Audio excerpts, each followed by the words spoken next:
The Philippines have been tied to the United States for more than 100 years, first as a U.S. territory, then as an independent state and a close U.S. ally. But now it appears that relationship may be coming to an end. The Philippine President Rodrigo Duterte told a business forum in China today, and I'm quoting him now, "America has lost," as he announced his country's, quote, separation from the U.S. both militarily and economically. CNN correspondent Matt Rivers is joining us now live from Beijing. Matt, tell us what's going on here, because this is getting ugly.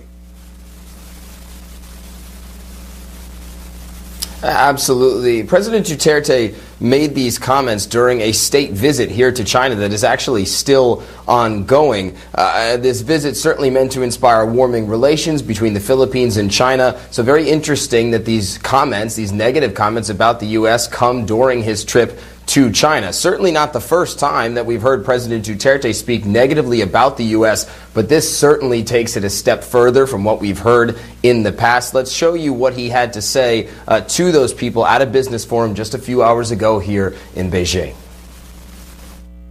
Your Honors, in this venue, I announce my separation from the United States, both in military,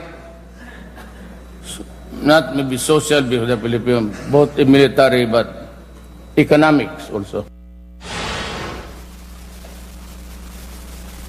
And so if you take President Duterte's comments at face value and you believe that he can actually follow through with it, then separation really means two things. One, it means the treaty that has existed, the defense treaty that has existed between the U.S. and the Philippines for decades now would be thrown out the window, and subsequently the U.S. does have a small military presence in the Philippines, a couple dozen troops on a rotating basis, some military equipment there. The two countries have conducted joint naval patrols. That military presence then goes away. And Wolf, as you know, the South China Sea is such a tense spot right now, geopolitically speaking. And if that relationship with the Philippines goes away, it gives the U.S. that much less leverage as it tries to push back against Chinese expansion in the region. And it's become very personal for President Duterte. He has said some awful, awful things about President Obama, and that has been a source of great anger, frustration here in Washington as well. Let's see what happens. Matt Rivers reporting for us from Beijing. We're following this story very closely. That's it for